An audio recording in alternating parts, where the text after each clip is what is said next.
Permítame leer Hechos capítulo 6, versículo 1 al versículo 6, que nos vamos a concentrar el día de hoy.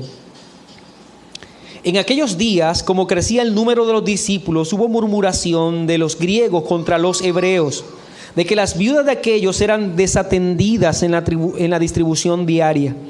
Entonces los 12 convocaron a la multitud de los discípulos y dijeron: no es justo que nosotros dejemos la palabra de Dios para servir a las mesas.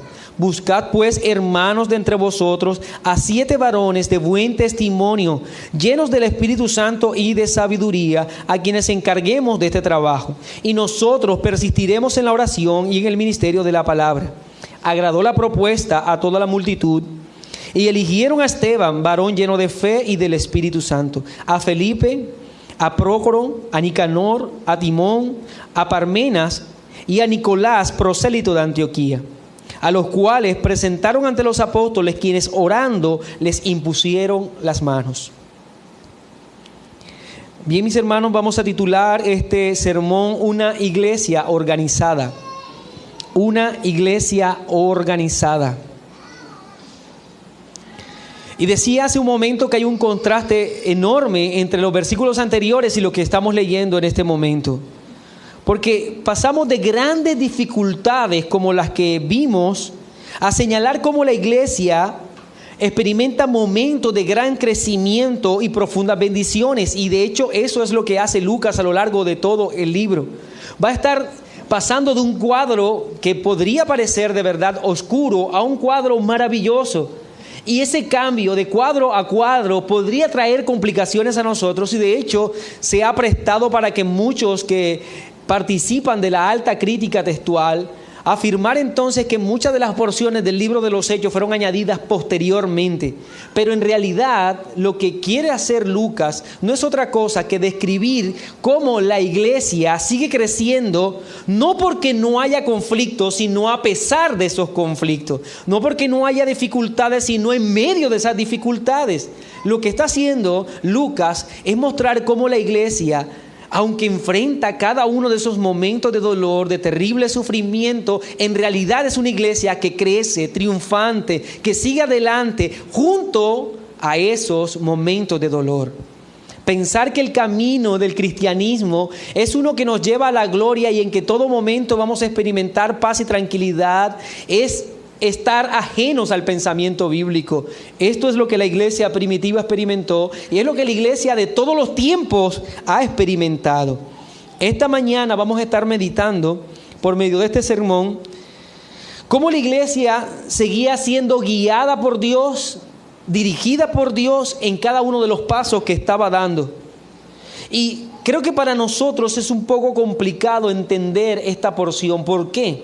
Porque cada uno de nosotros ha abrazado el cristianismo dentro de congregaciones locales, dentro de iglesias locales. Pero cuando nosotros vemos al pueblo judío, debemos determinar algo importante. Para ellos el concepto de iglesia local no existía, porque adoraban a Dios nacionalmente. Eran un pueblo que tenían una liturgia nacional, no una liturgia local. De manera que lo que está enfrentando la iglesia primitiva es la necesidad de organizar la iglesia local, algo que hasta el momento no se había dado. Hasta el momento no había una necesidad de ello. Todo, aún su misma cultura, hablando desde el contexto judío, estaba grandemente influenciado como una nación que adoraba a Dios. Era un pensamiento nacional, pensamiento de pueblo, pensamiento entonces de aquellos que eran guiados nacionalmente por Dios. Venían incluso de una teocracia. Así que el concepto de iglesia local, de congregación local y de necesidad de organizar una iglesia local es algo novedoso para la iglesia y que tiene que enfrentarse en este momento. Con el propósito de venir a este pasaje y describirlo en una forma un poco más adecuada, yo quiero señalar cómo el pasaje determina o nos muestra 3 puntos que nos favorecen en la comprensión de lo que es la organización de la iglesia local. Entonces vamos a tratar 3 puntos en el día de hoy. El primero quiero colocarle como título la necesidad de organizar la iglesia local. La necesidad de organizar la iglesia local. El texto que leíamos, el versículo 1, nos dice: en aquellos días, como crecía el número de los discípulos, hubo murmuración de los griegos contra los hebreos, de que las viudas de aquellos eran desatendidas en las distribuciones diarias.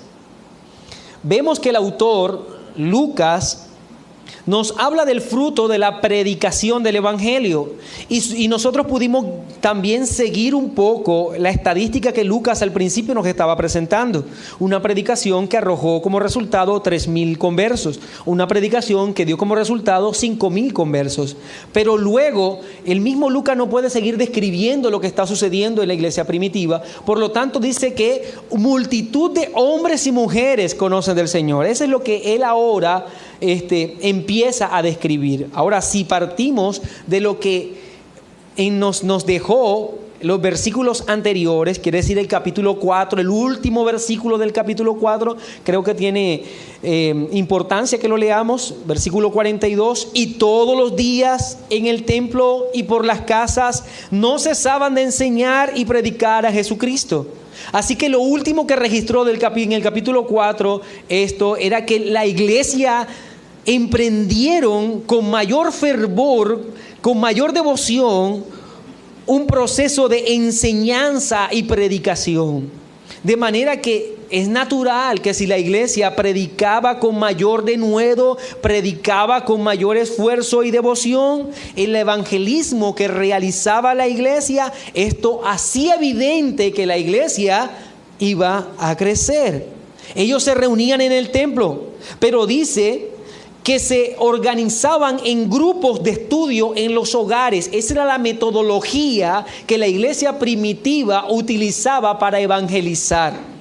Ellos iban a la iglesia a escuchar, iban al templo a escuchar, pero también se reunían en los hogares. Quiere decir que un creyente prestaba su casa para que personas cercanas a él llegasen hasta ese lugar y recibiesen instrucción por parte de los apóstoles. Y de esta forma podían acercarse en una forma más íntima a los nuevos conversos y ellos eran adheridos a la iglesia. Esta labor de evangelismo dio sus frutos rápidamente, ya se ha entendido por lo que inicia el capítulo 6. El número crecía el número. De manera que predicar, anunciar el evangelio, hacerlo en una forma adecuada desde la perspectiva que nosotros estamos viendo, dará sus resultados, ¿no? Muchas personas se sumarán entonces en obediencia y paso en fe al cristianismo. Ahora, pero junto al crecimiento, que es la parte maravillosa que cualquiera de nosotros espera, junto al crecimiento también se dan los crecimientos de los problemas, los crecimientos de las necesidades. Y específicamente también se da el crecimiento de la necesidad de organizar la iglesia local. Ya esta iglesia estaba creciendo, la congregación crecía de una manera que se debían atender necesidades específicas. Y nuevamente vale recordar que cada uno de nosotros sabe muy bien que cuando hablamos de iglesia local nos referimos a aquellas expresiones visibles del cristianismo. Congregaciones que pueden ser contadas, enumeradas, creyentes que pueden ser señalados. Nosotros sabemos muy bien que no tenemos necesidad de organizar la iglesia universal. ¿Por qué no tenemos necesidad de organizar la iglesia universal? Porque ella es organizada por Cristo. Ella no necesita organización. Él mismo dijo en Mateo 16:18, y yo también te digo, tú eres Pedro, y sobre esta roca edificaré mi iglesia. Cristo está diciendo, yo edificaré mi iglesia. Este término iglesia apunta al concepto de iglesia universal, iglesia invisible, aquella iglesia que está conformada por todos los que son del Señor. Esa iglesia no necesita ser organizada.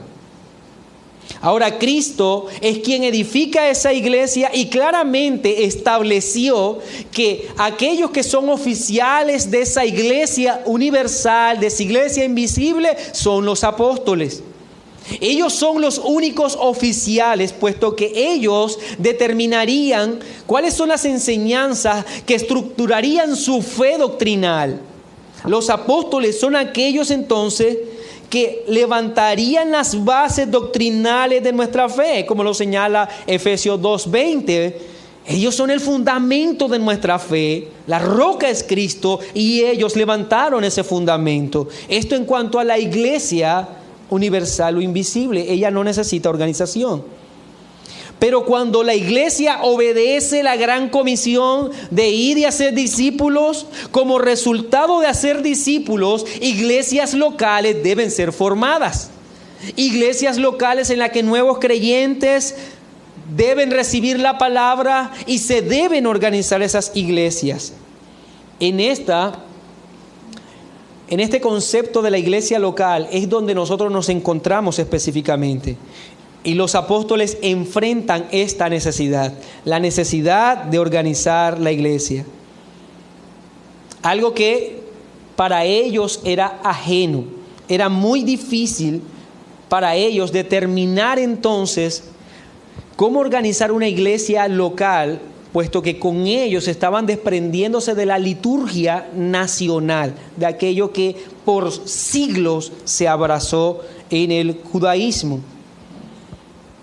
Bien, en este punto entonces dicen cuál es la razón por la cual el pasaje nos invita a entender la necesidad de la organización. En aquellos días, como crecía el número de los discípulos, hubo murmuración de los griegos contra los hebreos, de que las viudas de aquellos eran desatendidas en la distribución diaria. Después de la predicación del día de la fiesta de las cosechas, recordemos que se da en Pentecostés, muchos prosélitos, quiere decir aquellos judíos que no vivían en el territorio como tal de Jerusalén, ellos tenían que viajar hasta allá para cumplir el deber específico de guardar las fiestas. Ellos iban para hacer parte de esa liturgia nacional que ya nosotros estábamos hablando. Y mientras ellos iban a ser parte de esa liturgia nacional, escucharon el Evangelio poderosamente por medio de la capacidad que dio el Espíritu Santo a los 120 que estaban en el aposento alto.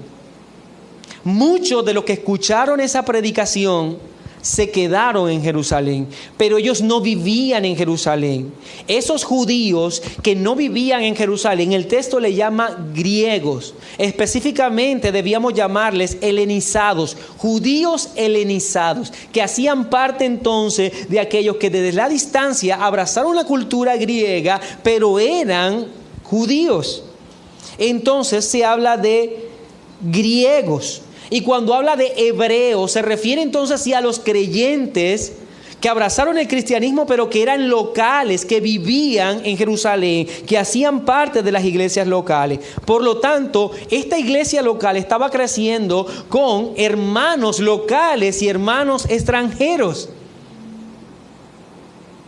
Y lo que el pasaje señala es que hubo murmuración de parte de los extranjeros para con los locales. Ellos empezaron a hablar y a señalar lo que no se estaba haciendo bien. Los locales, hablando entonces de los judíos, hebreos, los nacionales, los locales, estaban supliendo las necesidades de las viudas locales, de las viudas creyentes, pero que eran locales, mas las extranjeras eran ignoradas. Aquellas hermanas que también conocieron la fe producto de la predicación. Por tanto, los griegos les parecía injusta la forma en que se estaba realizando estas ayudas. Ahora note que el texto nos dice que esto es verdad. Esto era cierto. Se estaba dirigiendo ayudas específicamente para las viudas locales, pero se constituye una murmuración, porque aunque es cierto el objetivo de esas palabras, el objetivo de hablar no era presentar una solución, sino simplemente señalar un defecto, un problema, algo que se estaba haciendo mal, no encaminado a encontrar una solución. De allí que el texto habla de murmuración. Ellos señalaban que no se estaba haciendo de una buena forma, que no se hacía algo bueno. De manera que esta murmuración llegó incluso a oídos de los apóstoles. Y esta es la base para la necesidad de la organización de la iglesia local. Y es sumamente necesario que reconozcamos esto. El apóstol Pablo, al escribir la carta a Tito, reconoce que las iglesias locales deben organizarse y que una iglesia local que no esté organizada es una iglesia defectuosa. En Tito capítulo 1, versículo 5. Por esta causa te dejé en Creta para que corrigieses lo deficiente y establecieses ancianos en cada ciudad, así como yo te mandé. Entonces Pablo encomienda a Tito para que él corrigiese lo deficiente de las iglesias locales. No estaban organizadas. De igual forma como el pueblo del Señor, como congregación local, nosotros como iglesia debemos reconocer y debemos estar agradecidos de que el Señor nos permita venir a pasajes como estos. Sermones que traen luz a nuestra eclesiología. Textos como estos nos ayudan a dirigirnos sobre cómo tratar estos asuntos como iglesia local, ya que la iglesia primitiva pasó por este camino antes que nosotros. Entonces, reconocer las instrucciones, reconocer las necesidades, reconocer los pasos que se dieron para suplir esas necesidades son necesarios para nosotros como iglesia el día de hoy.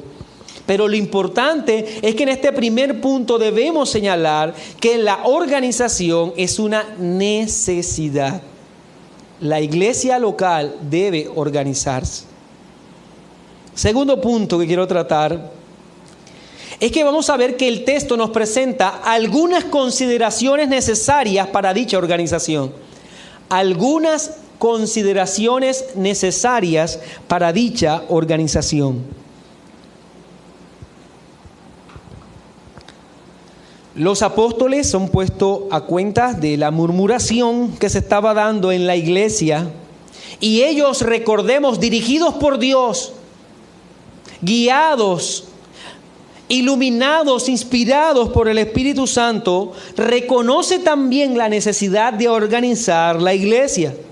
Por eso presentan consideraciones que deben ser tenidas en cuenta para la búsqueda de esa organización. Y en una forma precisa señalan algunas organizaciones. La primera de ellas, algunas consideraciones necesarias. La primera, la supremacía de la exposición de la palabra. La supremacía de la exposición de la palabra. Si hablamos de organizar la iglesia, debemos empezar por establecer la supremacía de la exposición de la palabra. Versículo 2. Entonces los 12 convocaron a la multitud de los discípulos y dijeron: no es justo que nosotros dejemos la palabra de Dios para servir a las mesas. Yo quiero explicar este pasaje, mis hermanos. Es necesario que lo observemos detalladamente, puesto que si lo miramos o lo tomamos en una forma superficial, podríamos pensar que lo que estaban diciendo los apóstoles era: mira, nosotros somos ministros del Señor, somos reverendos, somos los apóstoles de la iglesia, por lo tanto ese trabajito no nos corresponde a nosotros. Podríamos pensar que esa es la respuesta que está dando los apóstoles si lo tomamos en una forma superficial. Esas cosas de servir a otros, de servir las mesas, no son inherentes a nuestro cargo. Cualquiera podría tomar esa expresión de esta manera. Pero si ellos hubiesen afirmado tal cosa, serían infieles a la instrucción misma del Señor Jesucristo, cuando les dijo: más entre vosotros no será así, sino el que quiera hacerse grande entre vosotros será vuestro servidor, y el que quiera ser el primero entre vosotros será vuestro siervo. Así que este texto debe entenderse, mi hermano, no como aquello que se practica el día de hoy. No como aquello que han abrazado algunos, que el ser pastores o el ser ministro los eleva a una categoría muy superior a las demás ovejas. Que ellos son sumamente preciados y como son de verdad estimados a los ojos de Dios, ellos no se deben desgastar en asuntos triviales como servir a las mesas o servir a los demás. Ese delirio de grandeza de algunos ministros el día de hoy, que creen que poseen cargos superiores y que no deben tener relación con las ovejas, ni cercanía ni servicio a ellas, es contraria a lo que enseña la palabra, es contrario al pensamiento del texto. Este pasaje debe ser entendido como un llamado de parte de los apóstoles a reconocer la palabra como la principal necesidad de la iglesia. Si hablamos de organizar la iglesia, es por eso que se requiere que establezcamos prioridades. Y es lo que uno primero hace al momento de organizar algo, ¿no? Lo más necesario para el pueblo, que es la palabra, ser nutrido con la palabra de Dios. Muchas son las iglesias que emprenden actividades que intentan darle de comer a todos los necesitados, que quieren ayudar a los niños, que quieren ayudar a los ancianos, que incluso emprenden proyectos para embellecer la cuadra, el barrio, el parque. Iglesias entonces son encaminadas a todo esto, levantar la conciencia de ayuda a los necesitados, dejando a un lado lo que es en realidad la mayor necesidad de la iglesia, que es su palabra. La mayor necesidad del hombre es la palabra del Señor.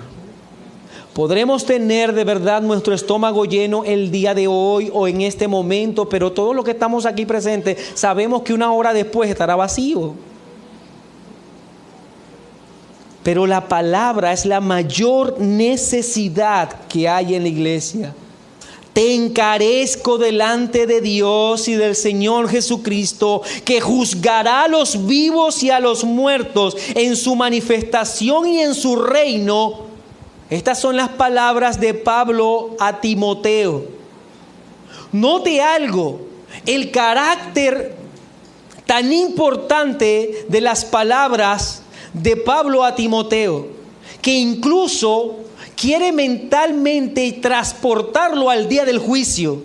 Él dice: te encarezco delante de Dios, del Señor Jesucristo, que juzgará a vivos y a muertos en su manifestación y en su reino. Como Timoteo, quiero que tengas algo claro, te voy a llevar al día del juicio. Y ten claro que ese día se va a juzgar lo que será lo más importante: que prediques la palabra, que instes a tiempo y fuera de tiempo, redarguye, reprende, exhorta con toda paciencia y doctrina. No hay nada más importante, Timoteo, que hacer esto. Una iglesia que resalta la importancia de la palabra por encima de las otras necesidades, ¿sabe qué será? Será una iglesia organizada. Será una iglesia organizada, aquella que tenga en alta estima la palabra, la predicación. Las necesidades físicas son inferiores.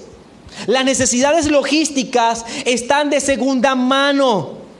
Pero no podemos nosotros emprender actividades por tener resuelto todo en aspecto logístico cuando carecemos de lo que en realidad nutre nuestra alma. ¿De qué nos servirá estar entretenidos en actividades todos los días? ¿De qué nos servirá, mis hermanos, tener 1000 fundaciones para suplir las necesidades del mundo y no hay predicación en el púlpito? ¿No hay sana exposición de la palabra? Somos una iglesia desorganizada. La organización parte de lo que es más importante, porque las necesidades sociales serán circunstanciales. En algunos momentos algunos hermanos experimentarán necesidad.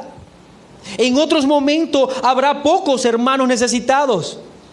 Pero lo que sí necesitaremos siempre, ¿qué será? La palabra de Dios. Este es el asunto más importante. Por eso, lo primero que señalan los apóstoles es la supremacía de la palabra. Eso es lo más importante. Lo segundo, o la siguiente consideración que se tiene que tener presente para organizar la iglesia: la dedicación de los predicadores a la exposición de esa palabra. La dedicación de los predicadores a la exposición de esa palabra. La gran batalla que viene perdiendo la iglesia de nuestros días es que cada día más pastores, cada día más ancianos, cada día más expositores de la palabra se enredan en asuntos que son totalmente adversos a la meditación y exposición de la palabra de Dios. Ese es el gran problema que enfrenta la iglesia de hoy. Que vemos pastores administrando, que vemos pastores entretenidos en cualquier actividad que no tiene nada que ver con la exposición de la palabra. Ninguno que milita se enreda en los negocios de la vida a fin de agradar a aquel que lo tomó por soldado. 2 Timoteo 2:4. Pastores que no predican, maestros que no enseñan, pastores que están manejando fundaciones, empresas, que son líderes en emprendimiento, que dan charlas de emprendimiento, son infieles a su llamado. Son infieles a su llamado. ¿Y qué no decir, mi hermano, de pastores entretenidos en política? Para ello no fueron llamados, para ello no fueron ordenados. Las iglesias no son alimentadas bien porque cada domingo vemos un desfile de predicadores en las iglesias. Porque el pastor tiene que entretenerse organizando fiestas, bazares y demás. Y tiene que cada domingo estar desfilando un pastor distinto, un predicador distinto, un expositor distinto. Y las necesidades locales de la iglesia son descuidadas. El púlpito sigue vacío cuando un pastor abandona su labor. Hechos capítulo 6, versículo 4, entonces dice: y nosotros persistiremos en la oración y el ministerio de la palabra. Entonces los apóstoles en realidad no estaban diciendo: nosotros no queremos hacer nada. Ellos lo que estaban diciendo: nosotros queremos dedicarnos a lo que en realidad importa, a lo que en realidad es lo más importante, a lo que es la verdadera necesidad de la iglesia. Una iglesia organizada es aquella en la que su pastor, en la que sus expositores persisten en el cumplimiento de aquello para lo cual fueron llamados. Recordemos las palabras del apóstol Pablo cuando se despedía la última vez que la iglesia de Éfeso vio su rostro. Él mandó a llamar a los ancianos. Y recordemos, en la playa, antes de subir a la embarcación, cuando la iglesia lloraba porque claramente Pablo les dijo: no verán más mi rostro. Pablo les dijo estas palabras en Hechos 20, 26 y 27. Por tanto, yo os protesto en el día de hoy que estoy limpio de la sangre de todos, porque no he rehuido anunciaros todo el consejo de Dios. Pablo entonces deja claro que su labor estaba hecha porque él anunció el consejo de Dios. Esa fue la labor para la cual él fue llamado. No para entretener, no para enredarse en otros asuntos, por más fructíferos que parezcan esos asuntos. Porque puede parecernos que en realidad son fructíferos, que se consiguen almas con ese tipo de actividades, pero no es a lo que ha llamado el Señor. Mis amados, si esto no está organizado, si esto no está en el primer lugar, la iglesia misma no estará organizada.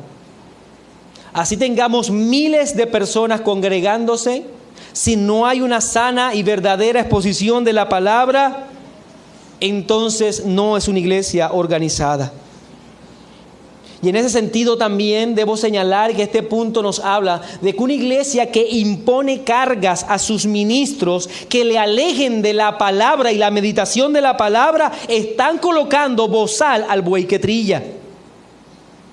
Ese texto que aparece en 1 Timoteo 5, 17 y 18, los ancianos que gobiernan bien sean tenidos por digno de doble honor. Pero note de lo que está hablando: mayormente los que trabajan en predicar y enseñar. Pues la escritura dice: no pondrás bozal al buey que trilla, y digno es el obrero de su salario.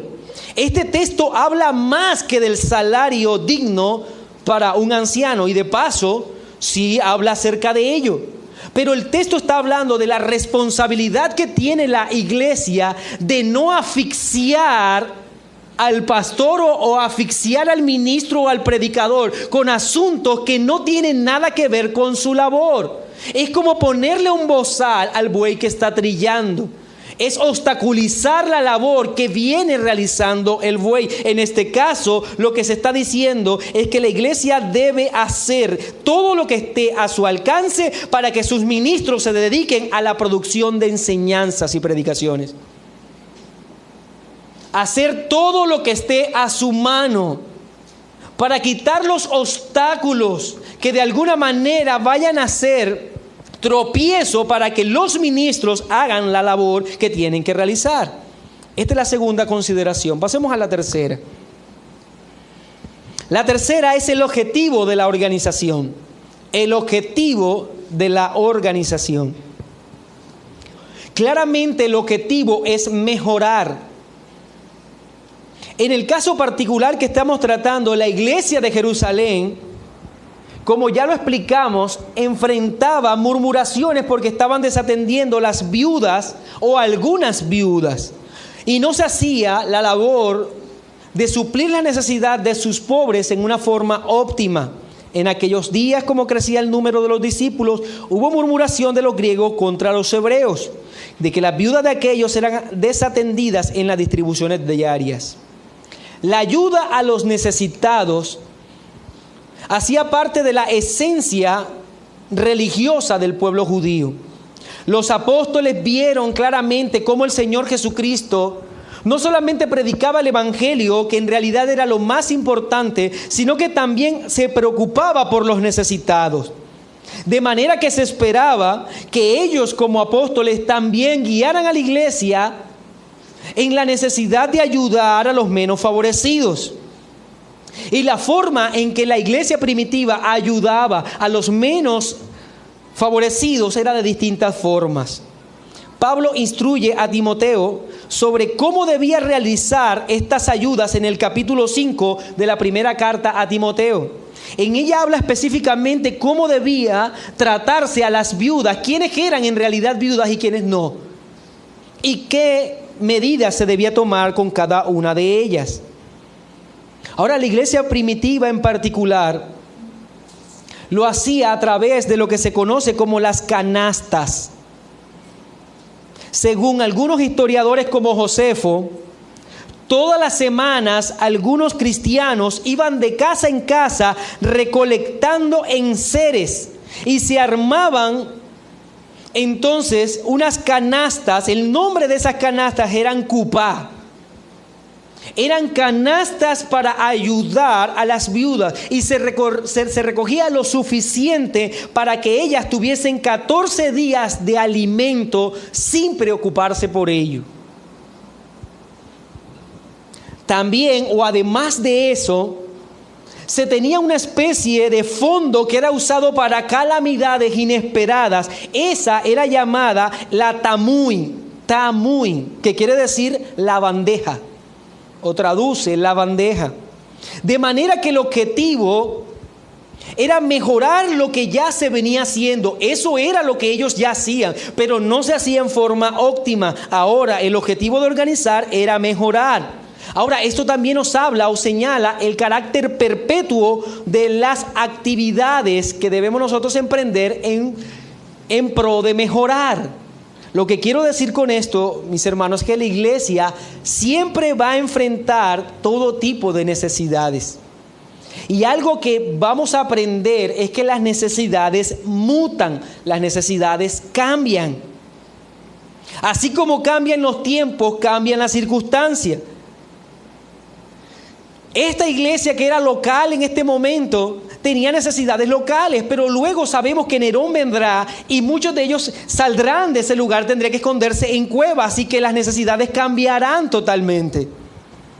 La iglesia debe saber que siempre enfrentará dificultades, siempre enfrentará necesidades y ella debe buscar mejorar, organizarse cada día frente a esas necesidades. Esto quiere decir que iglesias locales que sientan que ya no van a crecer más, no van a mejorar más, que ya están terminadas, que son productos terminados, no han entendido entonces el carácter cambiante de las necesidades en el tiempo. De manera que en este segundo punto, mis hermanos, debemos reconocer las directrices claras entonces, la supremacía de la palabra, la dedicación de los predicadores a la exposición de la palabra y también el objetivo claro para esa organización. Pasemos entonces al punto número 3 del bosquejo mayor que presentamos entonces. Ya vimos entonces cómo hay una necesidad de organizar la iglesia. Ya vimos entonces que ésta debe respetar algunas directrices dadas por los apóstoles, claramente allí señaladas. Ahora veamos entonces lo que los apóstoles presentan como directrices para organizar la iglesia. Directrices para organizar la iglesia. Entonces vimos la necesidad de organizar la iglesia. Vimos algunas directrices que se dieron, ¿verdad?, a tener en cuenta, o consideraciones, fue el segundo punto. Y el tercero entonces son las directrices claras en búsqueda de esa solución a mejoras para atender la iglesia local. Y en el texto encuentro que hay 5 directrices que deben ser atendidas. 5 directrices. La primera es evaluar las necesidades. Evaluar las necesidades. Debemos librarnos de caer en activismo.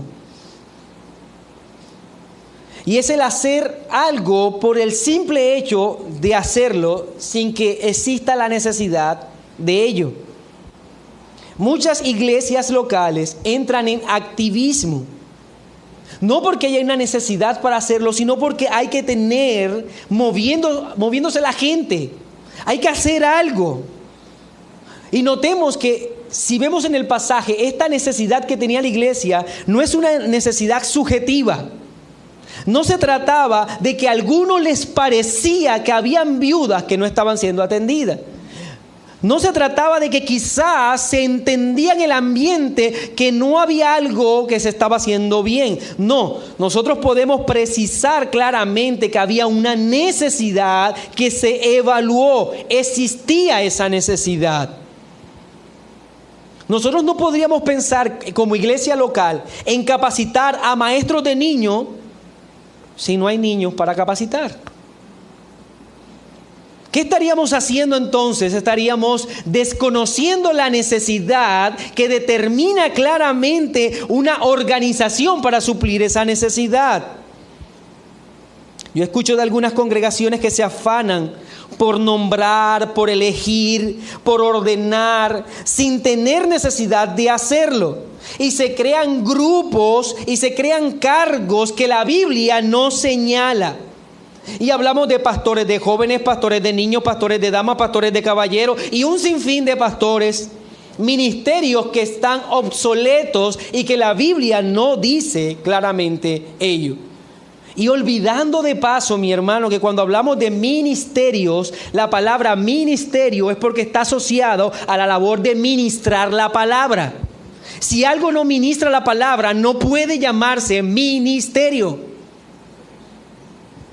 Así que es improcedente el ministerio de parqueo de carros. Es totalmente improcedente. No tiene asidero bíblico tal cosa. Entonces, partiendo de la mayor necesidad que tiene la iglesia, esta es la primera necesidad que tiene, que es la palabra, y ella debe ser cubierta. Ella debe estar entonces cubierta. Si tenemos problema con la exposición de la palabra, no atendamos asuntos triviales entonces. No vayamos a solucionar entonces problemas logísticos cuando la palabra de Dios no está siendo expuesta claramente. Eso es lo primero que se debe entonces evaluar.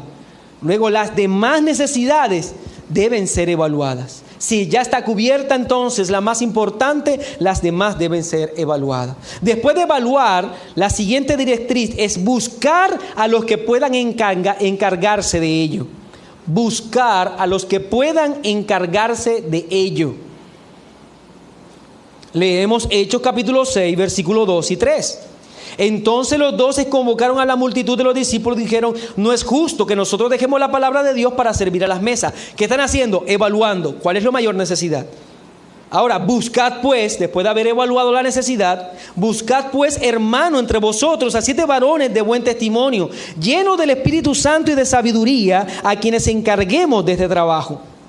Los apóstoles hicieron un llamado a la iglesia a que sea ella la que emprenda una búsqueda en medio de sus miembros para determinar quiénes debían encargarse del trabajo que redundaría en una mayor organización y en ese caso hacerle frente a la necesidad que hay. En este sentido, mis hermanos, ¿cuánto hemos fallado nosotros? En verdad podemos decir, hemos evaluado nuestras necesidades. Pero después de evaluar nuestras necesidades, ¿sabe qué hacemos? Hacemos un llamado público. Y decimos, ¿quiénes quieren asumir tal cargo? ¿Quiénes quieren asumir tal rol para mitigar esa necesidad? Meditando sobre este punto en particular, mi hermano, yo no veo a los apóstoles llamando a la iglesia y solicitando para ver quiénes quieren servir al Señor, quiénes quieren hacer parte de ese trabajo, como usualmente lo hacemos nosotros. Y les confieso, pedí perdón al Señor por buscar soluciones según nuestros criterios y no soluciones según lo que Él enseña claramente en su palabra. Los apóstoles ordenan a la iglesia que busque la iglesia en medio de ellos. No que hagan una convocatoria pública para ver quién quiere asumir esa posición. Yo estoy seguro que todos querían. Y entendí algo, mi hermano, que el servicio a Dios como parte de la organización de la iglesia local no es para los que quieren, sino para los que están aptos para hacerlo. No es para los que quieren, sino para los que están aptos para hacerlo. Los apóstoles dijeron a la iglesia: busquen ustedes. Ahora esta expresión buscad señala la necesidad de estudiar a los miembros de la iglesia. Buscar debe interpretarse como busquen bien entre ustedes, analicen, estudien cada hermano y escojan de los mejores a los mejores. ¿Cuántas veces no nos quedamos nosotros con el que quiere? No importando, bueno, no hay nadie más que lo haga, el hermano desea hacerlo. Quizás no está capacitado para hacerlo, quizás no tiene la buena voluntad, ni tendrá la misma de buen carácter, quizás su vida de piedad también deja mucho que desear, pero es el único que levantó la mano. Permitamos que lo haga. Pablo, hablándole a Timoteo acerca de este asunto, le dice: no impongas las manos con ligereza. Y como claramente vamos a ver en el pasaje, el término imponer manos traduce no ordenes, no le des un cargo a una persona con ligereza. Y sabe que es importante también que el texto termina diciendo, eso está en 1 Timoteo 5:22, ni participes en pecados ajenos. ¿Por qué dice Pablo eso? No participes en pecados ajenos, señalando que darle una posición a uno que tú sabes muy bien que no está preparado para eso, que tiene pecados que estorba esa labor, pero que hay que hacer algo y tiene que asumirlo alguien, es participar de sus pecados. Es participar de sus pecados, es hacerte pecador con él.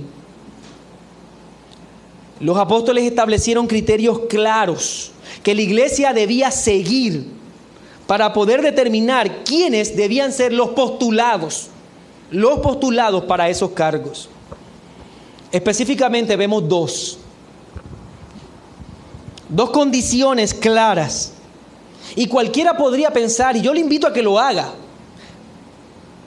pero ¿acaso no están siendo un poco exagerados los apóstoles? No estamos hablando de servir las mesas. ¿Por qué ser tan riguroso en este asunto? Pero mis hermanos, se trata de la iglesia del Señor. Se trata del pueblo. Muchos errores se han cometido al elegir a la ligera. Pero permítame, mi hermano, señalar algo. Que nosotros debemos reconocer que los estándares ya están establecidos en la Escritura. Y de ninguna manera tú y yo debemos creer que tenemos la potestad de bajar esos estándares. Permitirles a unos o a algunos hacer algo cuando no cuentan con los requisitos establecidos por la Biblia, eso trae y ha traído muchas veces vergüenza a la iglesia y deshonra al nombre de Dios. Es por eso que ellos, aún para lo que después se va a conocer como el oficio del diaconado, que aquí no lo menciona, pero lo vamos a ver después, más adelante en esta serie, claramente los apóstoles dicen, estos son los requisitos. Y los requisitos son tanto externos como internos. Requisitos externos y requisitos internos. Los externos se expresan claramente en Hechos capítulo 6, versículo 3. Buscad pues, hermanos, de entre vosotros a 7 varones de buen testimonio. Requisitos externos, buen testimonio. Ahora recuerde, la palabra testimonio proviene del griego marturio. Marturio, de donde se construye la palabra mártir. Por tanto, este primer requisito nos habla más que de una vida moral o intachable, sino que también nos dice que aquellos que van a ser elegidos deben vivir para Cristo y estar dispuestos a morir por el servicio a Él. Que están dispuestos a entregar su misma vida por el Señor. Que en todo tiempo son fieles servidores. Que aquellos que se van a elegir viven sirviendo y son mártires en esa labor. Dan testimonio de que el Señor ha puesto en sus corazones un afán, un deseo por servir a otros. El gran error que hemos cometido en la iglesia es que permitimos que algunos que ostenten títulos son aquellos que menos hacen. Decimos, este hermano tiene un título, este hermano tiene cierto estatus social, este hermano vive de tal manera, él está calificado para ostentar este título. Y aquellos que sirven día y noche son los calificados por la Escritura. Aquellos que la iglesia claramente sabe, porque este mensaje era para la iglesia, busquen ustedes, entre ustedes, un mensaje claro para la iglesia. La iglesia sabe que algunos que quieren títulos no se mueven en pos del servicio a otro. Ellos no son calificados. Ellos no tienen buen testimonio. Pero aquellos que no hablan, sino que hacen, que viven en pos del servicio, Ese obrar habla por ellos, es su testimonio y los hace idóneos. Ese es el requisito externo que al verlos, todo el mundo puede decir, es natural que ese hermano ocupe tal posición. ¿Sabe por qué? Porque ya la venía realizando sin el título. Pero el que una persona empiece a obrar solo cuando se le da el título es una mala señal. 1 Timoteo 3:7, también es necesario que tenga buen testimonio de los de afuera para que no caiga en descrédito y en el lazo del diablo. En los requisitos que Pablo da a Timoteo también habla del testimonio, incluso del cómo se conduce esa persona con los no creyentes. Que si tú haces un análisis y le preguntas a su vecino que no es creyente, que si le preguntas a aquellos que no tienen nada con la fe, hablarán bien de él. Quizás no lo amarán, pero no podrán sino reconocer lo que Él es.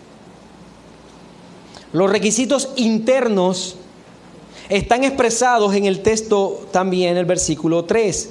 Buscad pues, hermanos, entre vosotros a 7 varones de buen testimonio, llenos del Espíritu Santo y de sabiduría. ¿Por qué es importante estos requisitos internos, mis hermanos? Porque nosotros pudiésemos dejarnos impresionar por la capacidad de servicio de algunos hermanos.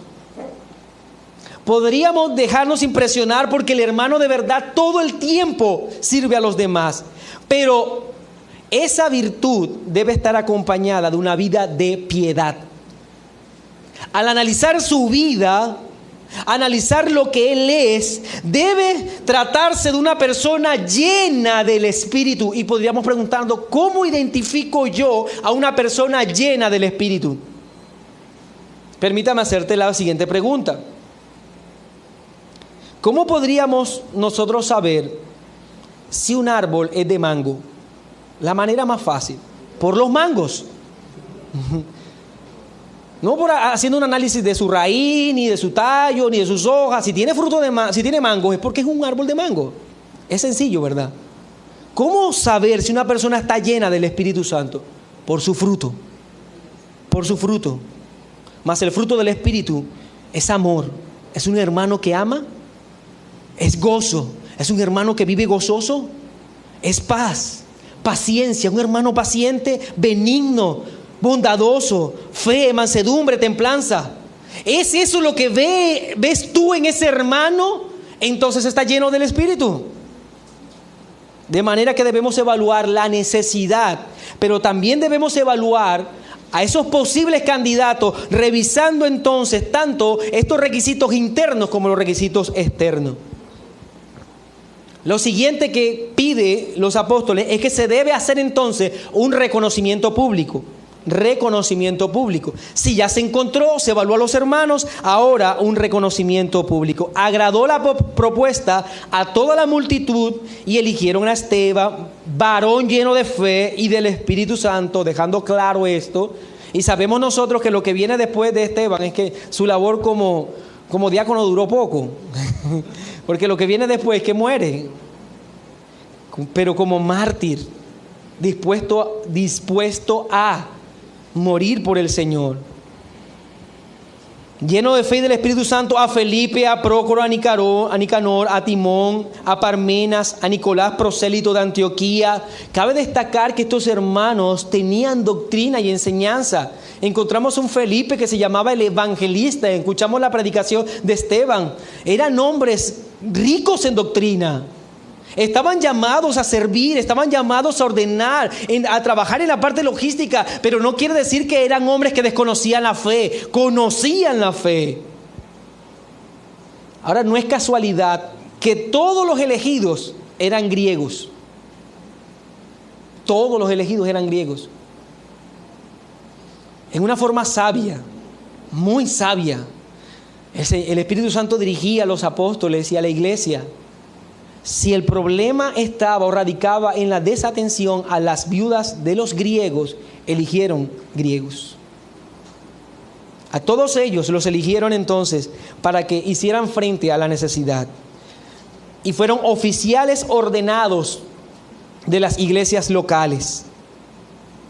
Ahora, yo quiero en este punto decir algo. No pensemos que esta era la única forma de servir. Estamos hablando de organización de la iglesia local.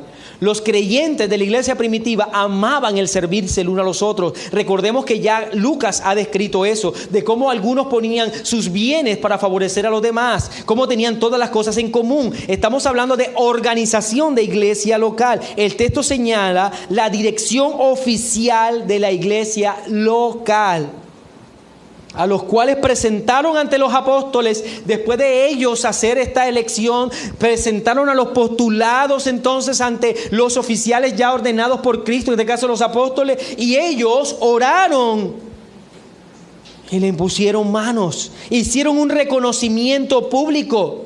Pero permítame entonces establecer como último punto en este particular, que la necesidad de la iglesia para organizarse debe asumirse en un espíritu de oración. Un espíritu de oración. Los apóstoles eran dirigidos por el Espíritu Santo. Los apóstoles eran una autoridad eclesiástica y aún así oraron. Ellos eran iluminados. Recuerde, Pedro sabía lo que estaba pasando con Ananías y Zafira antes de que ellos presentaran su mentira. Eran guiados sobrenaturalmente por el Espíritu Santo. Pero aún así oraron. ¿Por qué? Porque la iglesia debe abrazar un espíritu de oración para su organización. Nosotros debemos orar todos los días para que en medio de nosotros el Señor levante hombres y mujeres fieles a la palabra que desean servir. Que todo el tiempo entiendan y vean la necesidad y corran en pos de solucionar esa necesidad. Nosotros debemos orar como iglesia todos los días, para que cuando el Señor lo permita, levante hombres intachables para que sean oficiales de nuestra congregación. Pero debemos hacerlo en un espíritu de oración, contrario al espíritu de murmuración con el que se empezó este asunto. Debemos orar al Señor para que encamine a su iglesia, para que sea de buen testimonio a todas las naciones.